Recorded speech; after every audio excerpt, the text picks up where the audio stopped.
नमस्कार। आकाशवाणी से समाचार प्रभात के साथ मैं मुकेश कुमार।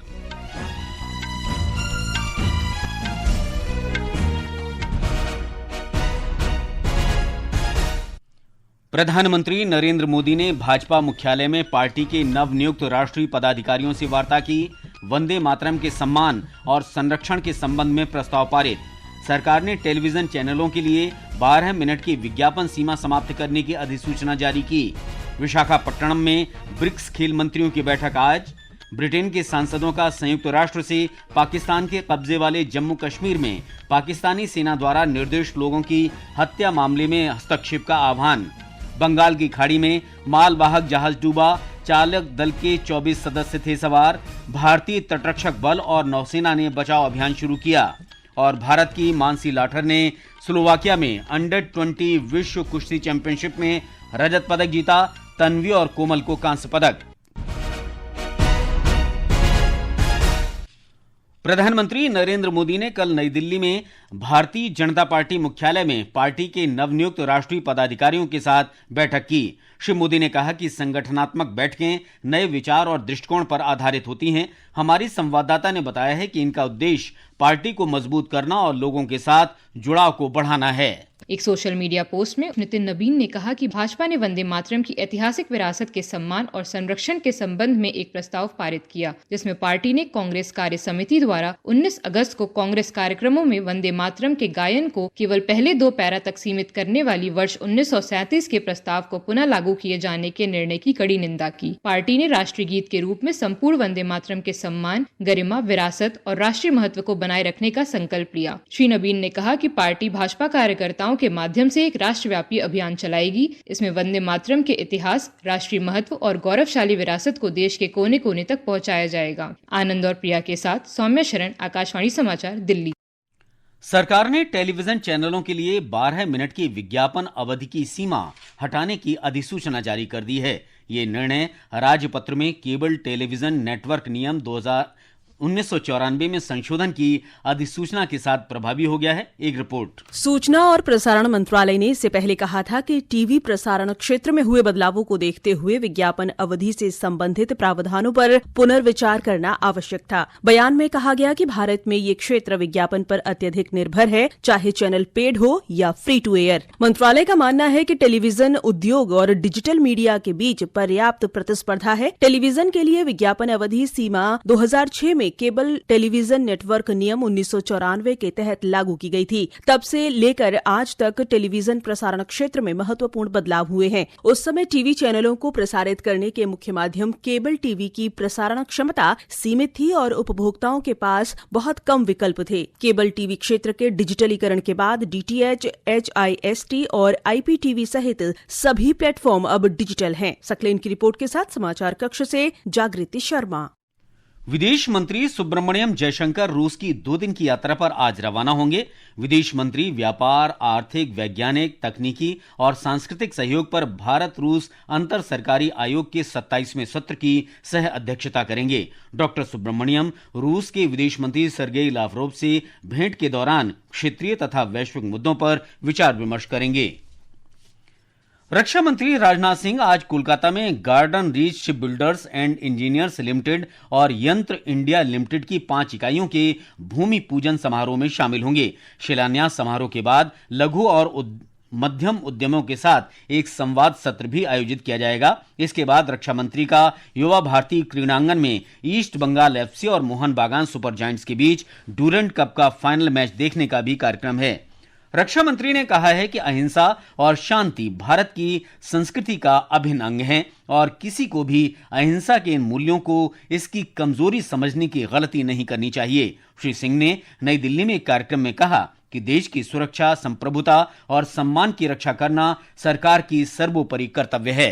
अहिंसा का अर्थ केवल इतना ही नहीं है कि किसी को की हत्या मत करो, किसी को मारा नहीं जाना चाहिए। अहिंसा का अर्थ है मन, वचन और कर्म से किसी भी रूप से किसी को पीड़ा न पहुंचाई। अहिंसा के मूल्य को हमारी कमजोरी किसी भी सूरत में नहीं समझी जानी चाहिए। हमारे अहिंसा को गलत मत समझो। अहिंसा और शांति हमारी संस्कृति है। रसायन और उर्वरक मंत्री जगत प्रकाश नड्डा ने खरीफ और आगामी रबी मौसम के लिए उर्वरक विभाग की तैयारियों की कल समीक्षा की। नई दिल्ली में कल एक बैठक में उन्होंने कहा कि किसानों को उर्वरकों की निर्बाध और समय पर आपूर्ति करना सरकार की सर्वोच्च प्राथमिकता है। केंद्रीय स्वास्थ्य और परिवार कल्याण राज्य मंत्री अनुप्रिया पटेल ने कहा है कि भारत को विश्व की फार्मेसी की अपनी पहचान से आगे बढ़कर अनुसंधान, नवाचार और उभरती प्रौद्योगिकियों के बल पर विश्व की प्रयोगशाला के रूप में उभरना होगा। भारतीय प्रबंधन संस्थान अहमदाबाद में स्वास्थ्य सेवा में एआई को बढ़ावा देना विषय पर आयोजित हेल्थ केयर समिट में कृत्रिम बुद्धिमत्ता की परिवर्तनकारी क्षमता का जिक्र करते हुए उन्होंने कहा कि एआई दवाओं की खोज में तेजी ला सकता है। ये समाचार आकाशवाणी से प्रसारित किए जा रहे हैं। ताजा समाचार जानने के लिए आप हमारे news on AIR mobile app और social media handle x@AIR news Hindi को फॉलो कर सकते हैं। समाचार प्रभात में आपका फिर स्वागत है। आंध्र प्रदेश के विशाखापट्टनम में आज ब्रिक्स खेल मंत्रियों की बैठक होगी। इस मंत्री स्तरीय सम्मेलन में ब्रिक्स के सभी 11 देशों के मंत्री और प्रतिनिधिमंडल खेलों में आपसी सहयोग मजबूत करने के लिए चर्चा करेंगे। बैठक की अध्यक्षता केंद्रीय खेल मंत्री मनसुख मांडविया करेंगे। इसमें खेल राज्य मंत्री रक्षा खड़से भी भाग लेंगी। कार्यक्रम में ब्रिक्स मैत्री साइकिलिंग प्रतियोगिता, द्विपक्षीय बैठक और सांस्कृतिक कार्यक्रम भी शामिल होंगे। बैठक के समापन पर ब्रिक्स खेल संयुक्त घोषणा पत्र जारी किया जाएगा। भारत की ब्रिक्स अध्यक्षता 2026 अनुकूलन, नवाचार, सहयोग और स्थिरता के लिए निर्माण विषय पर आधारित है। ब्रिटेन के 70 से अधिक सांसदों ने संयुक्त राष्ट्र महासचिव अंतोनियो गुतरश से पाकिस्तान के कब्जे वाले जम्मू कश्मीर में बिगड़ती स्थिति पर हस्तक्षेप करने का आग्रह किया है। उन्होंने पाकिस्तानी सेना द्वारा निर्दोष लोगों की हत्या रोकने और नागरिकों की रक्षा के लिए कदम उठाने की मांग की है। इस क्षेत्र में पाकिस्तान की सेना की निर्मम कार्रवाई में सैकड़ों लोगों के मारे जाने और घायल होने के बाद यह अपील की गई है। इस क्षेत्र में कड़ी नाकाबंदी और कर्फ्यू के कारण संचार व्यवस्थाएं ठप हैं। इस बीच बलूचिस्तान के मस्तुंग जिले में बलूच यकजहती कमेटी ने आम नागरिकों पर पाकिस्तानी सेना के ड्रोन हमले की कड़ी निंदा करते हुए इसे सरकार प्रायोजित आतंकवाद करार दिया है। इसमें 4 लोग मारे गए और 3 अन्य घायल हो गए। BYC ने बताया कि शुक्रवार को मस्तुंग के खडकुचा इलाके में एक ड्रोन हमले में 4 मजदूर मारे गए और 3 अन्य घायल हो गए। पनामा के ध्वज वाला एक मालवाहक जहाज कल बंगाल की खाड़ी में डूब गया। इनमें चीनी नागरिकों सहित चालक दल के 24 सदस्य सवार थे। एक रिपोर्ट। अधिकारियों ने बताया कि ओडिशा तट से लगभग 240 समुद्री मील दूर ये दुर्घटना हुई। जहाज MV ओशन विनर के चालक दल में चीन के 20, म्यांमार के 3 और एक बांग्लादेशी नागरिक सवार था। जहाज ओडिशा से करीब 72,000 मीट्रिक टन लौह अयस्क लेकर 20 अगस्त को पारादीप तट से सिंगापुर के लिए रवाना हुआ था। भारतीय तटरक्षक बल और भारतीय नौसेना ने बचाव अभियान शुरू कर दिया है। अब तक 2 लोगों को बचाया जा चुका है। समाचार कक्ष से मैं पायल शर्मा।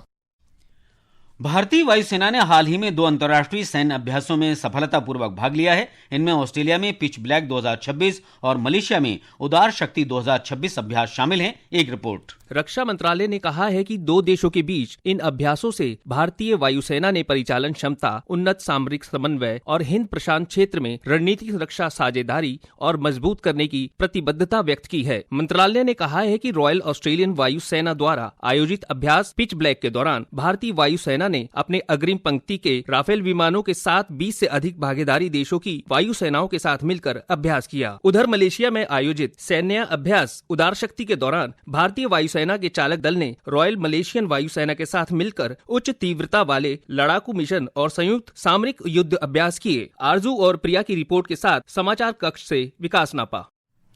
राष्ट्रीय परीक्षा एजेंसी NTA ने जयपुर में अखिल भारतीय आयुष स्नातकोत्तर प्रवेश परीक्षा में हुई अनियमितताओं के लिए एडुकेटी करियर टेक्नोलॉजीज प्राइवेट लिमिटेड को कारण बताओ नोटिस जारी किया है। प्रभावित परीक्षार्थियों के लिए पुनर्परीक्षा अगले महीने की 1 तारीख को जयपुर में आयोजित की जाएगी।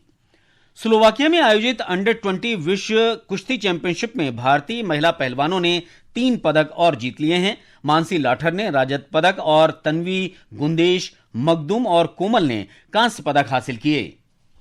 और भारत और श्रीलंका के बीच वर्तमान क्रिकेट श्रृंखला का दूसरा और अंतिम क्रिकेट टेस्ट मैच आज कोलंबो में शुरू होगा। मैच भारतीय समय के अनुसार सवेरे 10 बजे से खेला जाएगा। भारत पहला टेस्ट 165 रन से जीतकर श्रृंखला में 1-0 से आगे है।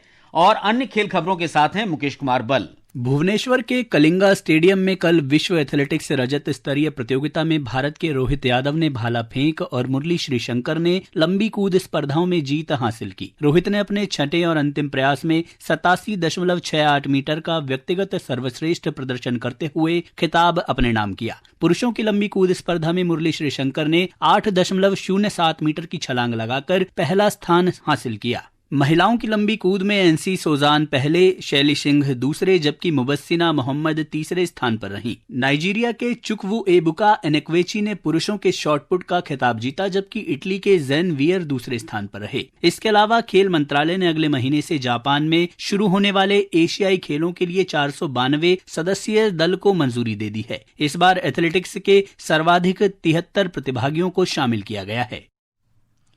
मौसम विभाग ने छत्तीसगढ़ और उड़ीसा में आज मूसलाधार वर्षा का ऑरेंज अलर्ट जारी किया है। पूर्वी उत्तर प्रदेश, झारखंड, कर्नाटक, पश्चिम बंगाल और विदर्भ में दिन भर तेज वर्षा का अनुमान है। मध्य प्रदेश, उत्तराखंड, केरलम, माहे और पूर्वोत्तर भारत में भी अगले 2 से 3 दिन तक इसी तरह के मौसम का अनुमान है। इस बीच अंडमान निकोबार द्वीप समूह, आंध्र प्रदेश, बिहार, तमिलनाडु, पुदुचेरी और कराईकल में मंगलवार तक गरज चमक के साथ तूफान की आशंका है। ये समाचार हमारे news on AIR mobile app और हमारी वेबसाइट newsonair.gov.in पर भी उपलब्ध हैं। और अब आज के समाचार पत्रों की सुर्खियों के साथ हैं फरहत नाज। धन्यवाद मुकेश। प्रधानमंत्री नरेंद्र मोदी की मौजूदगी में भारतीय जनता पार्टी के नए पदाधिकारियों की नई दिल्ली में बैठक की खबर सभी अखबारों में प्रमुखता से है। हिंदुस्तान की सुर्खी है, भाजपा जेनजी से जुड़ेगी, 14 से 25 वर्ष के युवाओं से जुड़ने के लिए पार्टी अभियान चलाएगी। जनसत्ता का शीर्षक है, राष्ट्रगीत के सम्मान से किसी तरह का समझौता स्वीकार नहीं। भाजपा ने वंदे मातरम पर कांग्रेस के निर्णय की आलोचना की। अमर उजाला के अनुसार कांग्रेस के पूरा वंदे मातरम न गाने के खिलाफ प्रस्ताव पास, विकसित भारत का उद्घोष भी वंदे मातरम। दैनिक जागरण ने वंदे मातरम पर घिरी कांग्रेस शीर्षक से संपादकीय में लिखा है, वंदे मातरम के 2 ही पद गाने की कांग्रेस की जिद से ये साफ है कि सोनिया गांधी ने 15 अगस्त को पार्टी मुख्यालय पर उसके पूर्ण गायन पर आपत्ति जताई थी। पंजाब केसरी का शीर्षक है, गोरखा मुद्दे पर समझौते की तैयारी, सरकार ने गठित की समिति, चिकन नेक को मिलेगी अवैध सुरक्षा। गृहमंत्री अमित शाह, गोरखा नेताओं और पश्चिम बंगाल सरकार के बीच हुई बैठक का उद्देश्य वर्तमान समस्याओं का समाधान करना। नवभारत टाइम्स ने विदेश मंत्री जयशंकर का बयान देते हुए लिखा है, पाक यूनिक आतंक फैलाता है, बोले चीन के साथ अच्छे रिश्ते दोनों के हित में। अमरीकी राजदूत सर्जियो गौर ने कहा, भारत यूएस संबंध ट्रंप और मोदी की दोस्ती पर आधारित। राजस्थान पत्रिका ने नया युद्ध शीर्षक से दिया है, ईरान की घेरेबंदी के बीच अमेरिका में साइबर हमले, ड्रोन मिसाइलें शांत, अब यूएस और ईरान के बीच साइलेंट वॉर। अमर उजाला के अनुसार मुनीर के खिलाफ पाकिस्तानी सेना में असंतोष, रावलपिंडी की सुरक्षा बढ़ाई गई, पूर्व सैनिकों के संगठनों में भी बढ़ी नाराजगी, सुरक्षा बलों पर हमले को बताया कारण। दैनिक जागरण का शीर्षक है, 1 सितंबर से ई बोर्डिंग पास दिखाकर हो सकेगी विदेश यात्रा, एयरपोर्ट पर फिजिकल बोर्डिंग पास और स्टैंपिंग व्यवस्था खत्म होगी। दैनिक भास्कर ने खास खबर में दिया है, चैटबॉट नहीं, बुजुर्ग सबसे बड़े लाइफ कोच, संकट में सर्च के बजाय संवाद करें, समाधान के साथ नया नजरिया भी मिलेगा। 1500 अमरीकी बुजुर्गों की युवाओं को सीख, जो हाथ में है उसी पर फोकस करें। दैनिक ट्रिब्यून के अनुसार कांगड़ा की अंशिका और प्रवीण राणा बने प्रेरणा स्रोत, एक साथ की एलएलबी, बेटी टॉपर और पिता तीसरे स्थान पर। राजस्थान पत्रिका के अनुसार 3 साल बाद विदेश में टेस्ट सीरीज जीतने उतरेगी भारतीय टीम, श्रीलंका के साथ 2 टेस्ट की श्रृंखला में टीम इंडिया 1-0 से आगे। और अंत में मुख्य समाचार एक बार फिर। प्रधानमंत्री नरेंद्र मोदी ने भाजपा मुख्यालय में पार्टी के नवनियुक्त राष्ट्रीय पदाधिकारियों से वार्ता की। वंदे मातरम के सम्मान और संरक्षण के संबंध में प्रस्ताव पारित। सरकार ने टेलीविजन चैनलों के लिए 12 मिनट की विज्ञापन सीमा समाप्त करने की अधिसूचना जारी की। विशाखापट्टनम में ब्रिक्स खेल मंत्रियों की बैठक आज। ब्रिटेन के सांसदों का संयुक्त राष्ट्र से पाकिस्तान के कब्जे वाले जम्मू कश्मीर में पाकिस्तानी सेना द्वारा निर्दोष लोगों की हत्या मामले में हस्तक्षेप का आह्वान। बंगाल की खाड़ी में मालवाहक जहाज डूबा, भारतीय तटरक्षक बल और नौसेना ने बचाव अभियान शुरू किया। और भारत की मानसी लाठर ने स्लोवाकिया में अंडर-20 विश्व कुश्ती चैंपियनशिप में रजत पदक जीता, तन्वी और कोमल को कांस्य। इसके साथ ही समाचार प्रभात का ये अंक समाप्त हुआ। नमस्कार।